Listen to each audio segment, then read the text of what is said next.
Hey everybody on Instagram and on Talk Shop Live and YouTube and other platforms.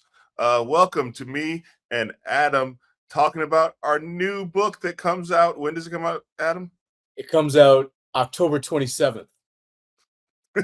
I knew there'd be questions in here about things that aren't related to the children's book that we put together, and I'm already seeing them.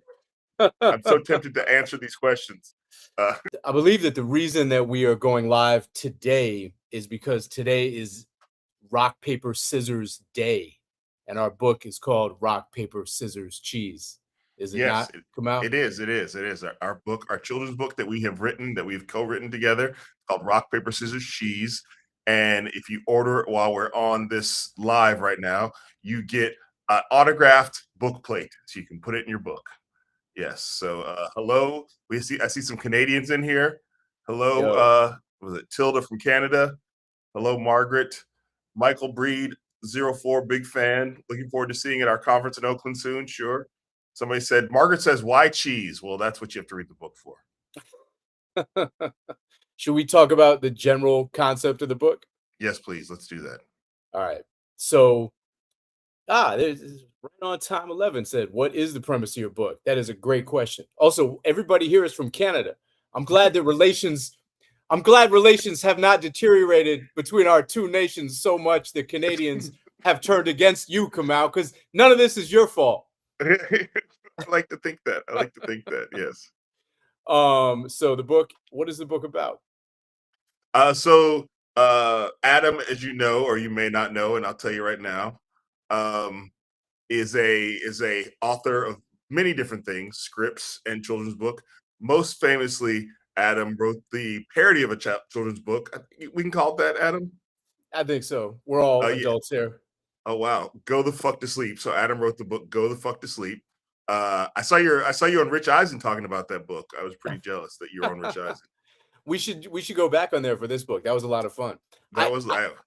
I went on the Rich Eisen show and I was in the green room for like 2 hours and I was like, oh my God, this is really a sports show. And I was in there with this guy who was an NFL player and I was like, I got to have some sports hot takes. Yeah. So I like, as you know, I mean, you and I talk a lot about basketball.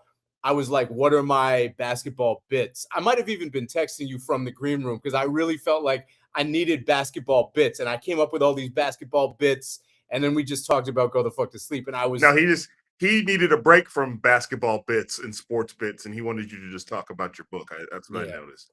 If things get slow, I'm going to use those basketball bits right here, right now, because I still got them. Okay, that's good. I'm sure they're still timely. So Adam has written many kids. He also wrote the book called Just Try One Bite that he co-wrote with Camilla Alves McConaughey, Mrs. Matthew McConaughey. So that was a New York Times bestseller. Adam likes to hang out on the New York Times bestseller list. That's how he does it. That's how I do. That's how we do. And recently he wrote the book Go the Fuck to College. And it's funny because when the first book came out, I did not know you. By the time Go the Fuck to College came out, I knew the kid you were talking about because I know that kid. Yeah, he once broke your daughter's crib. I told her I'd never bring it up again, but yes, Adam's daughter broke my baby daughter's crib many years ago.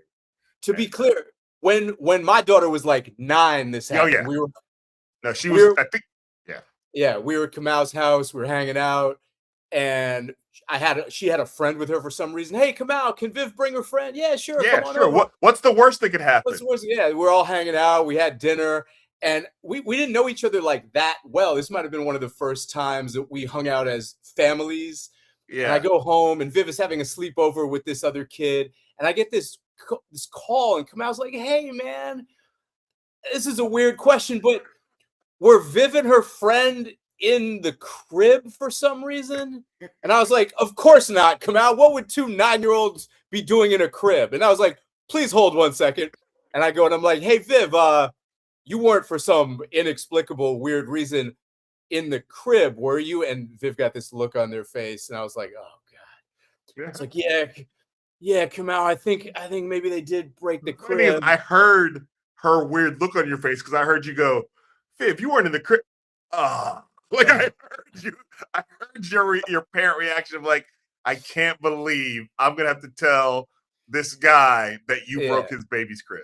Yeah. Right, Well, which consequently means no one in the house is gonna get any sleep because the kid's not going to sleep no, in the it was crib, that kid's going baby to was sleep in young. your bed. Yeah. It's funny because that kid is 8 now, or no, 9. Yeah. Is she 9? Oh my god, I gotta do the math here. She's no, she's not. She's 8. She's 8 Yeah. now, and she but she was a baby. And I remember. Here's how I remember from my side. Melissa goes, "I'm gonna go put the baby to bed." And I go, "Great." After everybody's been there all day, we had a whole big thing, and then I just hear her like, "What?" And then she comes back with the baby. It's like the crib is broken. And then she's like, "Do you think Viv broke the crib? Adam's kid broke the kid?" And I had to be like, "No, what? No." And that's yeah. Yeah. So I You yeah. know, I feel to this day, I'm like surprised that Melissa and I were able to work through that and remain friends or reestablish a No, friendship. it was 'Cause, you were on probation for a man, while. listen, yeah, yeah. Anyway, that kind of Viv's in college now.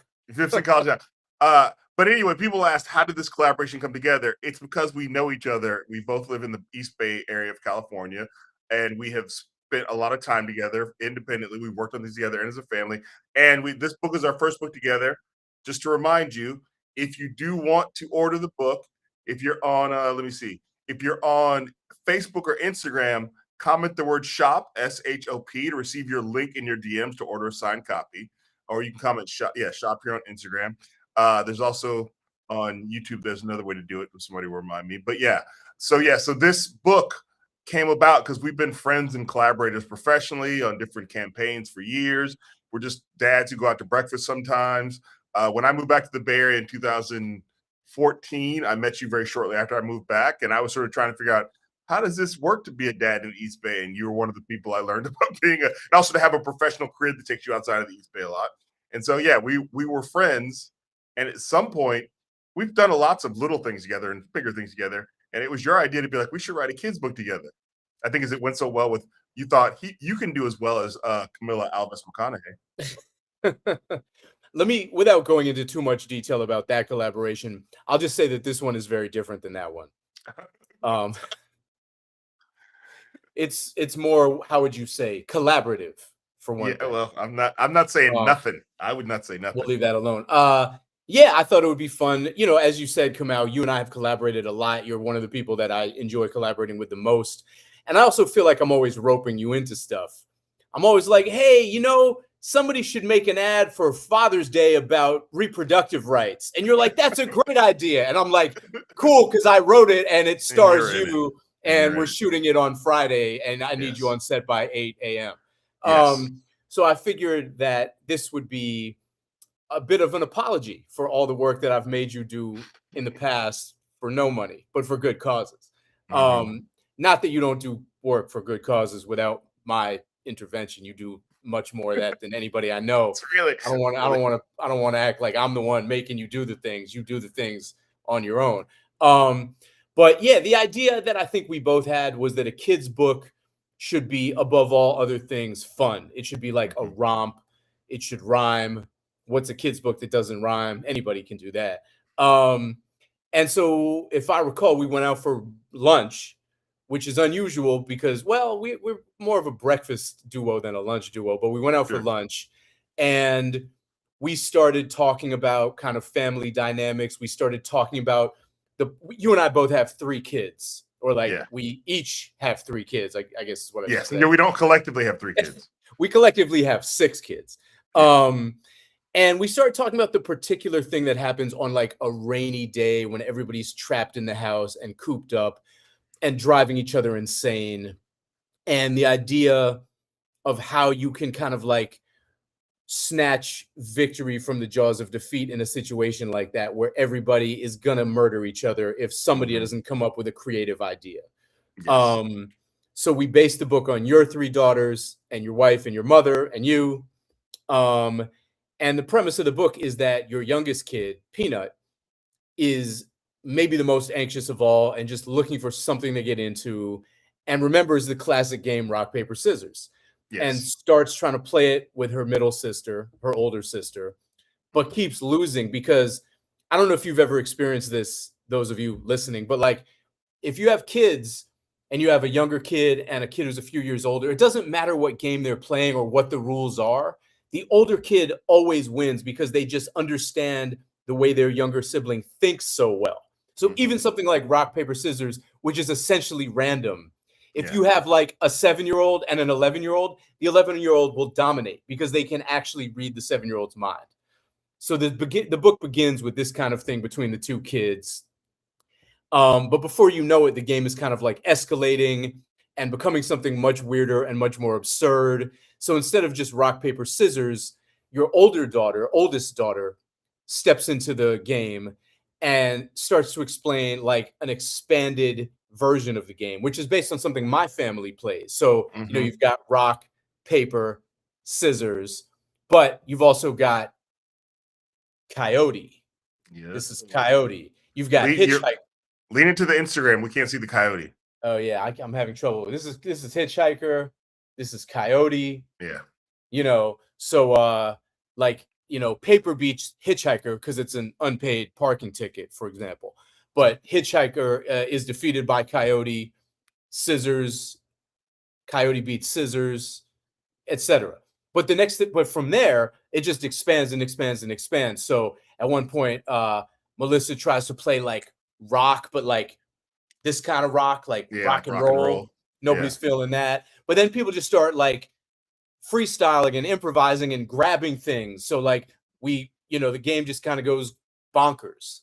Like, does Primetime Emmy beat Winter Glove, for example, is the thing that we find out in the book.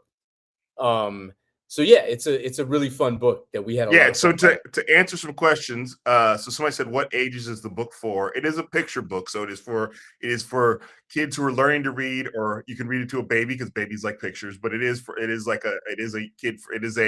a early reader book, I would say. Yeah. Also, the question is, did the book change a lot? Taylor asked, did the book change a lot from the first draft? And once we had the idea, there were changes about like rhyme scheme. Also, this is funny. I had to read it to my kids, and my kids had input. Like there were things that some kids wanted to say and some kids didn't want to say. So I had to like move some things around. Actually, because the book stars my family, and you may have seen my family 1,000% me growing up mixed. My mom is also in it. Shout out to NATO Green out here talking about this is a book about Kamau's trauma and yearning related to being an only child. You know what I heard is really, really good, Kamau? What? Is NATO Green's new comedy special. Oh. I heard it's on YouTube. It's on YouTube, yes. I think it's called The Darkest Hour. I think I make a cameo in it, actually. Yeah. NATO Green is your favorite organizer's favorite comedian and your favorite comedian's favorite organizer. So that's for sure. So yeah, go watch that. Yeah, you don't have to even drop shop in here. Also, another person's in here. Chris Dowd from Fishbone says congratulations. I hear Fishbone is on tour right now. They're good too, so you can go support them too. You should check them out. So that the book did change. Dan R says, what would you want a kid to take away from this book besides cheese being the answer to everything, which is correct? It's really a book about creativity, because the idea being that, like, if you could think of a good reason why something beats something else in rock, paper, scissors in this game, then you win. So it's really about the kids being creative and about the adults being creative. And if you say, I'm playing Hitchhiker, then you have to have a reason for why Hitchhiker wins. And somebody said, let's see, asked about, it's not a kid's book unless there are curse words in it. There are not curse words in it, but there are some. I would say that I also like kids' books when adults can find them funny. So I do think that it is made so that as an adult, as a parent, you can read the book and also have a good time too. Shout out to the children's book authors out there who are thinking about the parents. So there's no 4-letter words in it. I want to be clear, but there are jokes that me and Adam laughed at quite a lot as we put them in the book. Yeah. I mean, in any household, there is the book that you're willing to read your kid anytime, and the book that you pray your kid never tries to get you to read because you can't stand it. And if you have to read it one more time, you're going to lose your mind. Yes. And so we aspire with this book to be the kids' book that the parents are happy to read, because there are Easter eggs in it. There are jokes. There's something for everybody. There's like a spread of humor, so that like there's, juvenile poop jokes for people like us. And then there's more elevated humor for the 7-year-olds. Yes. No, that's for sure. And also we should say the art was brought to you created by an artist named Breanna Chambers. Do you have any of the? Do you have a copy of the art? I think there might be some in my office, but I run to go check. I feel like I should have set this up before because the Yeah, art is really great. Because the art is Brianna did a good job of really of caricaturizing. Is that the word? Of portraying my family in yeah, very yeah, great yeah. ways. And You want? again, the kids consulted. Yeah. If you want to go run and get the art, I I'm will gonna see if hold I it can down find it. here. Yeah. I think Let's I see. can still talk to you while I'm gone. Oh, amazing, amazing. Carol says, so if we buy a book here today, it will be signed by each of you. Yes, that is correct, Carol. Dan R says, what would you say is different about writing for kids versus adults? What's harder? For me, I think the fun and the difficulty of writing a kid's book is that it's such a compressed narrative. Ultimately, you have very few words to tell a full story with a beginning, middle, and end, and an arc. And in my case, when I'm writing a kid's book, it tends to rhyme. So not only are you telling a story with very few words, you're also telling a story with an A, B, C, B rhyme scheme in meter. And to do all of that and be funny and be entertaining and get us from point A to point Z is a fun challenge. Whereas, when I'm writing for adults, if I'm writing a novel, I can be as digressive as I want. I can do anything I can get away with, but the form is much more pliable. It's much more malleable. For me, writing a kid's book is a lot more similar to writing a screenplay because, there's a form and it's not forgiving and it doesn't allow for much digression.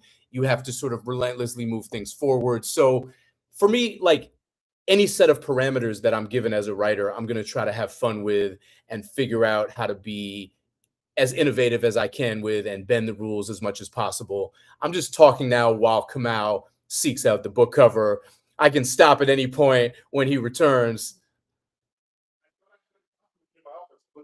Yeah. Um,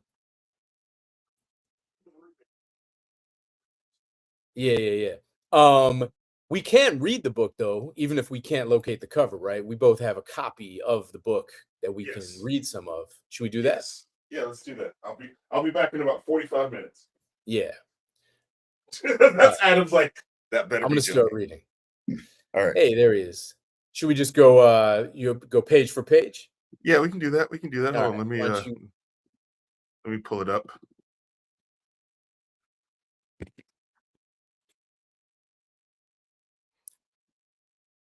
Okay, here we go. Let me see.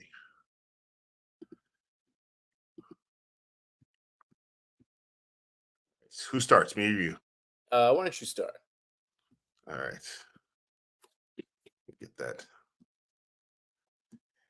Here we go. It was raining and had been for what felt like forever, and the Bell family found themselves cooped up together. They had done every puzzle, tried every board game, but those never worked. Board was right in the name. Now, I gotta say, this page is my favorite page because Kamau and I had a really good time inventing all of these fake board games, the most boring board games in the world. So from the bottom up, they read as follows. You have Tattleship, you have Shoots and Shoots, you have Parsnoozy, you have Vegetable Land.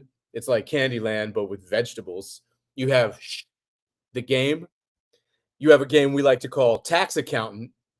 You have Even Sorrier, Meddlers of Catan, Satisfied Hippos, and of course, everybody's favorite, Connect Zero. If you're looking on Instagram, I think I flipped my phone so that people can see it on Instagram, but I don't know Yeah, if yeah, that's true. yeah. I can see it on Okay, Instagram. great. All right. And the thing about siblings, no matter the kind, is that sometimes you're playing and everything's fine. Well, here we go. But then in a flash, in a moment or faster, the whole thing turns into a massive disaster. Now you're supposed to go, a massive disaster. A massive If disaster. you can see on Instagram, you can see that I'm waving the phone past what is clearly a massive disaster. Oh yeah, nice. And Wow, again, your camera work is incredible, Kamau. This is like all that time you've been spending interviewing Martin Scorsese is really paying off. it's really yeah, really my DP work. Yeah. A bit after lunch on day 8 of the rain, the youngest Bell Peanut remembered a game.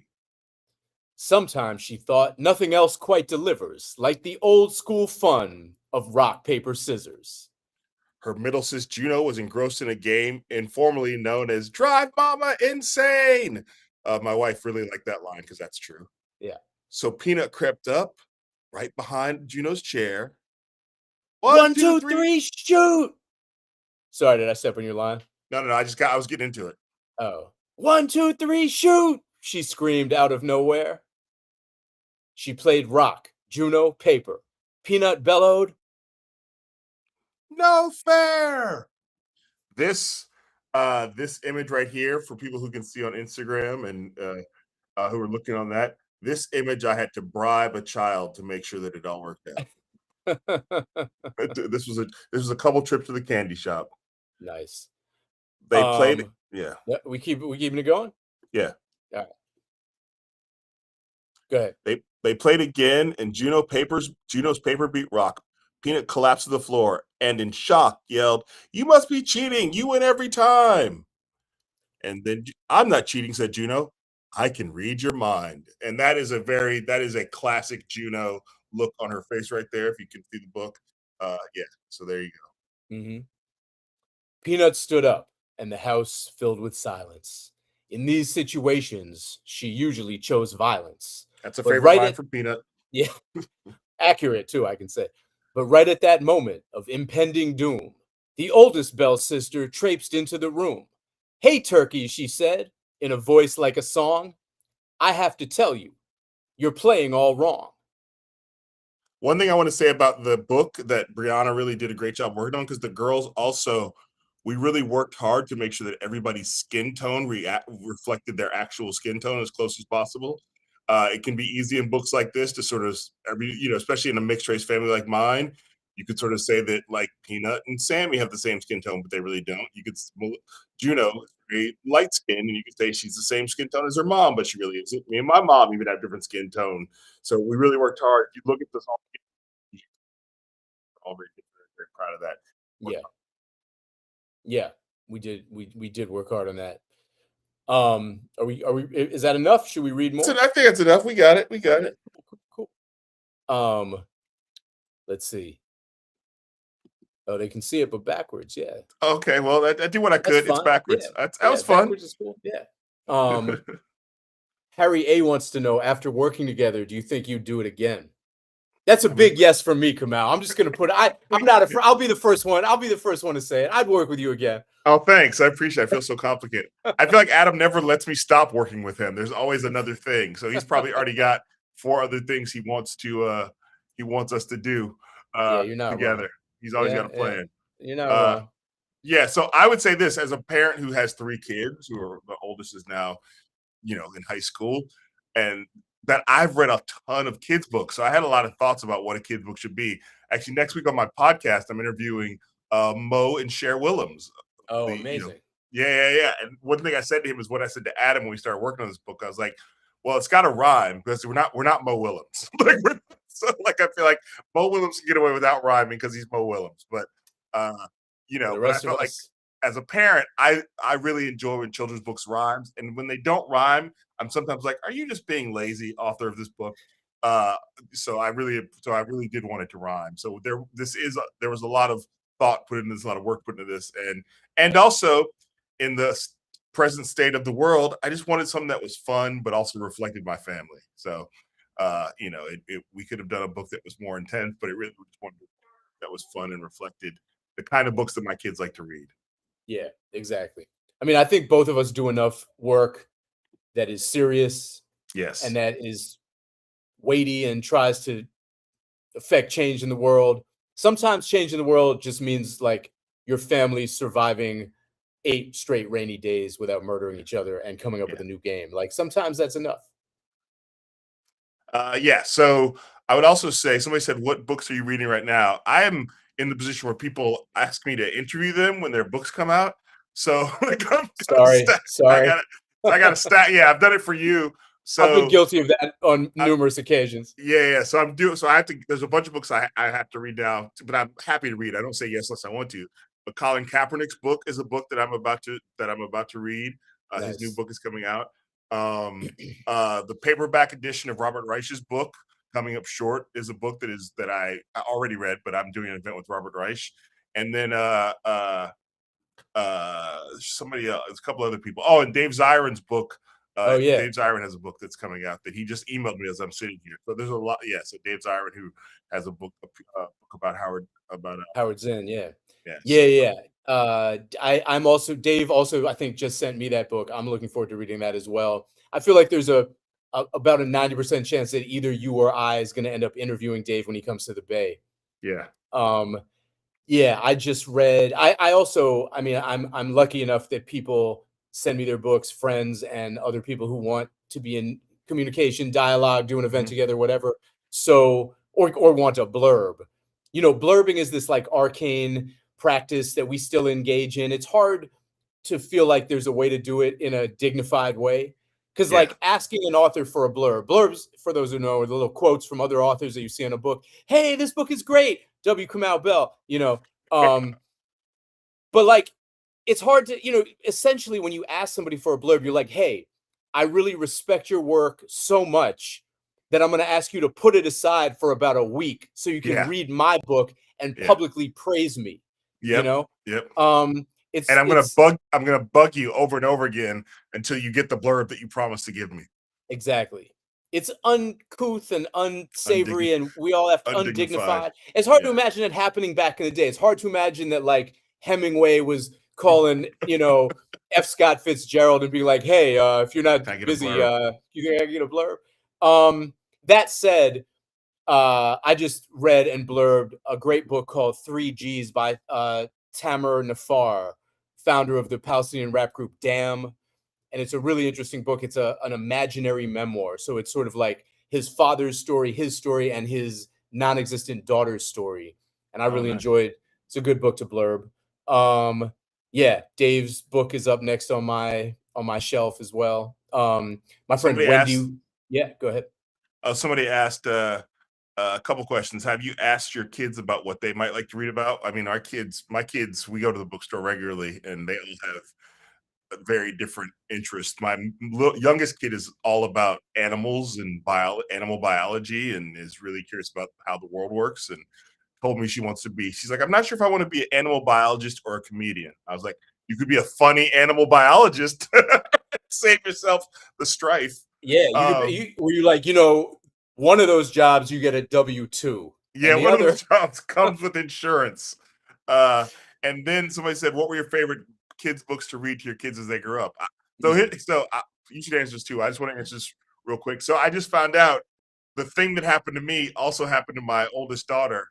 Um, so I, as a kid, read a ton of Shel Silverstein, and on the Mm, back of Shel Silverstein books when I was a kid, "Where the Sidewalk Ends" was really like the classic, and then also like "The Giving Tree," which doesn't age as well as the rest, but no, a tree that nurtures and nurtures until it dies, and the man seems to never care. But anyway, right. but A tree with no boundaries. yes, yes, a tree with no, but yeah, yeah.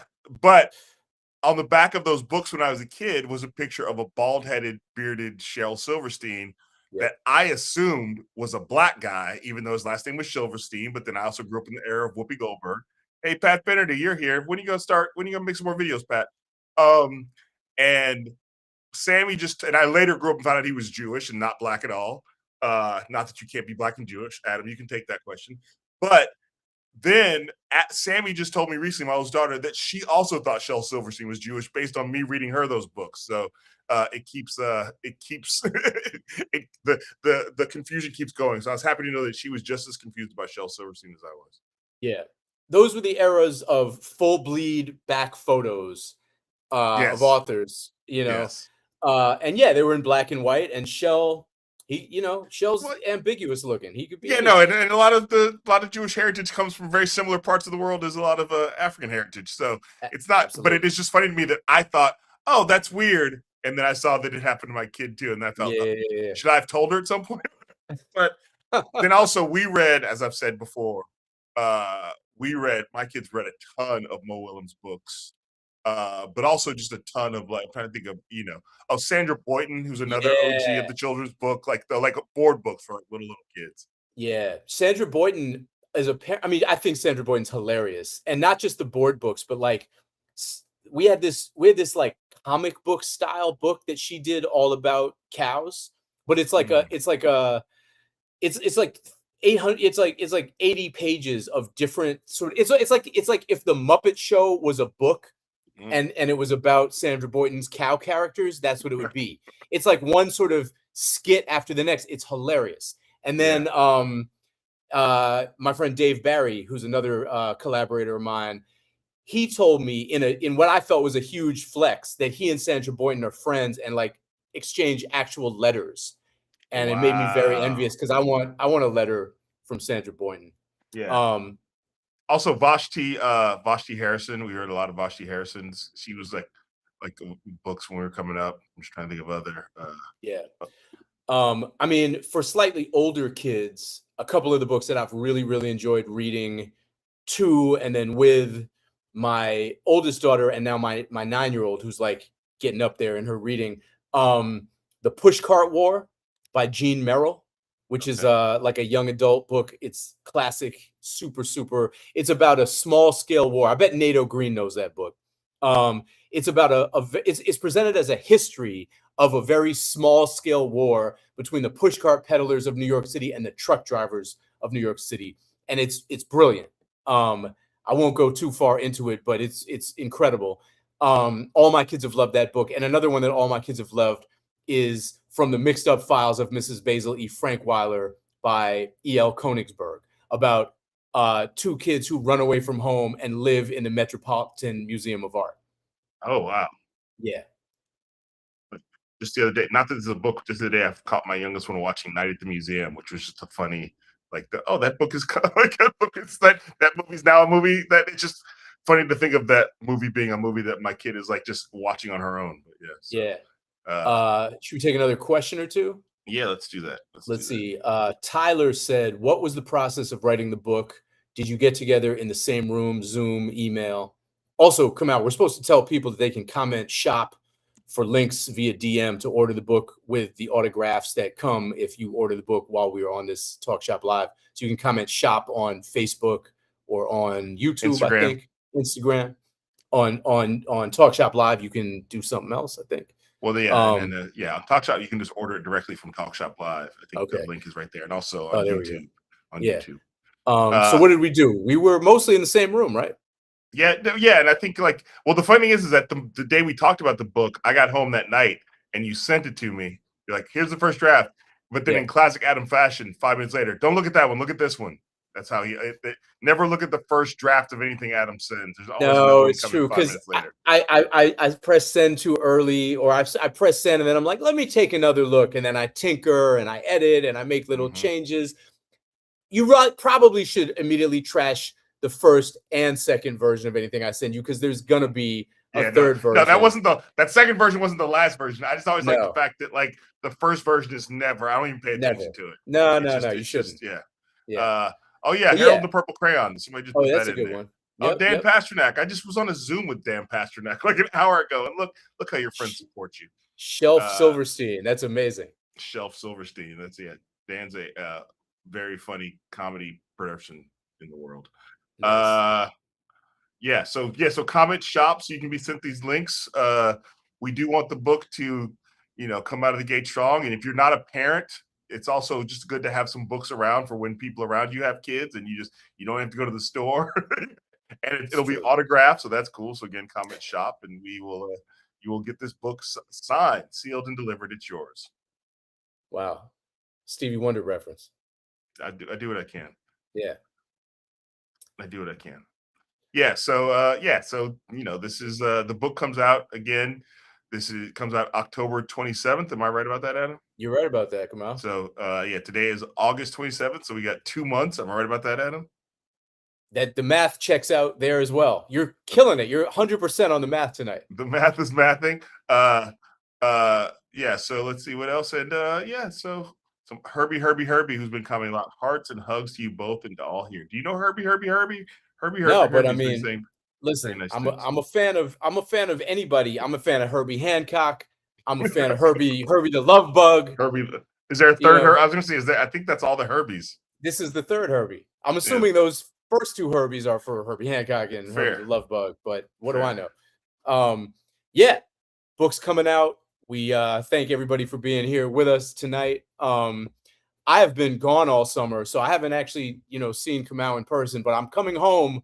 I'm coming home on Sunday, Kamau, and Adam likes a long summer. He likes a yeah, long, yeah. I'll be right there. And on the topic of kids and books and reading and all of that, I should say I've been very near the beach all summer, but my two youngest kids, it turns out, are less beach kids than library kids. So they've been in the library all summer, and it's actually amazing. Their camp is right next to the library. They walk out of camp, they're like, bye, and they just go to the library, and they would stay there like all night if they could, and it's incredible. Love those little nerds. No, that's those. You're raising some proper nerds. Doesn't it feel good when your kid's like, I want a book? You're like, yeah, I want to read. I'm like, can yeah. we go to the beach once? Can we go see Spider-Man Brand New Day? Nah, I'm not into that. Yeah, no, I think that's a big thing is that this book is somebody's right online. 11 says sounds like a cute and creative book. Your kids are grown, but again, you might have kids in your life. It's just good to have a present on reserve for when you need it. But I understand right online. But yeah, the book is. I really think when it comes right down to it, there's a part of the book that's about representing a family that looks like mine, and not necessarily writing a book about a family that looks like mine, just representing that we are in the world and we are a family of many different complexions and many different skin tones. And also it's a book about creativity and kids and like you're saying, kids being creative outside of devices and outside of and also how to resolve boredom, which we all need to learn how to do, especially when you have kids. That's right. So. How to resolve boredom, and also the kind of the spontaneous way that a game can be invented. We sometimes forget. We sometimes forget that a game can be invented. We don't have to play what's given to us. We can make stuff up out of whole cloth. We can reinvent things. And also, in a funny way, the book is sort of about making an argument. As you said earlier, Kamau, like the debate aspect of the game is sort of one of the most fun parts. It's not just a question of like, does cheese beat sock? You got to make the argument for why cheese beats sock. And if you can make that argument, cheese can beat sock. I'm forgetting some of the wackier things that are in the book, but the idea my favorite is Primetime Emmy. Primetime Emmy's a nice one. It's so relatable too. Like, because who doesn't have a few Primetime Emmys sitting around the house? Yeah, who can't grab a Primetime Emmy? Yeah. And it's also about like a family of a multi-generational family. The fact that my mom is in the book and me and my wife are in it. And Dan says his socks smell like cheese. Yes, Dan, you win if your socks smell like cheese. Also, maybe get to a podiatrist, see what's going on there. Or a laundromat, or both. Or a laundromat. Split the difference, do both. All right. Well, I think I'm on the East Coast, so I have to go prepare dinner for my children. All right. And I can see it's getting dark there. It is. It's gotten dark. You guys have been with me on this whole journey from day to night here. All right. Well, thank you for joining me, Adam. Thank you for being a part of this journey. Thank you for being on my Instagram Live, my Talk Shop Live, my YouTube Live, so many lives. Yeah, it's been a pleasure as always. And also shout out to Breanna Chambers, who's the illustrator of the book. You can check out her artwork if you Google Breanna Chambers. I think it's BreannaChambers.com maybe, but also just Google her. She's a great artist. Yeah, and we were so lucky to find her. Like, such a pleasure to work with. Did such an incredible job. So yeah. Yeah, no, it's great. I mean, it's when that's the big thing is like who you're going to get to illustrate, especially when it's your family. Like, again, that was another time when my kids were involved in the looking at all these different artists who we were looking at. And sort of trying to figure out who would capture them. So it was really fun to be that collaborative with my kids, and also, of course, frustrating sometimes. You're like, but I want this person, but you want that person, and then you got to trip to the candy store. Yeah. There was a lot of feedback and a lot of bribery involved in the making of this book. Yes, Joy G Friend says, "Kamau," and I'll say, "Joy." All right, everybody. Thank you for coming through. Again, this is your opportunity. Put shop in the comment section to get a link for the book. The book will be the book will be autographed. So if you put shop in the comment section, you will get a copy of the book. They'll send you a link, and you can order the book. You have to order the book. You have to use commerce, and then they will send you an autographed copy of the book. So thank you for joining us, everybody. Again, the book comes out October 27th at all your better bookstores and everything. But today, get it from Talk Shop Live. Put shop in the comment section, and they will order, and you can order the book. Yay. Yay. Thanks, Kamau. Thanks. Bye, everybody. Right. Bye.